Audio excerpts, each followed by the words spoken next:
નમસ્કાર પ્રજાપ્રિય news channel BN news ગુજરાતીમાં આપનું હાર્દિક સ્વાગત છે। આવો જોઈએ આજના મુખ્ય સમાચાર।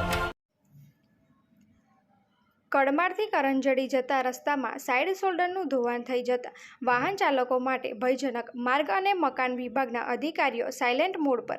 પ્રાપ્ત વિગતો અનુસાર ડાંગ જિલ્લાના સુબીર તાલુકામાં આવેલ કડમારથી કરંજડી રોડ વર્ષ 2017-18માં પૂર્ણ કરવામાં આવ્યું હતું, પરંતુ આ રસ્તાની મરામત કરવામાં વહીવટી તંત્ર જાણે કે આ રસ્તો ડાંગ જિલ્લામાં છે જ નહીં તેવું વ્યતીત થઈ રહ્યું છે, કારણ કે આ રસ્તાને સાઇટો તૂટી ગઈ છે તેમ છતાં અહીં ધ્યાન દોરવાવાળું કોઈ નથી તેવું જણાઈ રહ્યું છે, કેમ કે વરસાદના કારણે સાઇડ શોલ્ડર તૂટી જવાથી ઘણું એવું ધોવાણ થઈ ગયું હોવાથી વાહન વ્યવહાર માટે અતિ ભયજનક રસ્તો હોવાથી 108 જેવી ઇમરજન્સી વાહનો લઈ જવા માટે પણ ભયજનક હોવાથી આ દબાણને તાત્કાલિક રિપેર કરવામાં આવે એવી લોકોમાં ચર્ચા થઈ રહી છે, કેમ કે આ રોડ પર જાણે કે રોડનું નવીનીકરણ થઈ રહ્યું છે તેમ રસ્તાના સાહિત્ય જૂનો અને ઘેરું પેન્ટિંગ થઈ રહ્યું છે।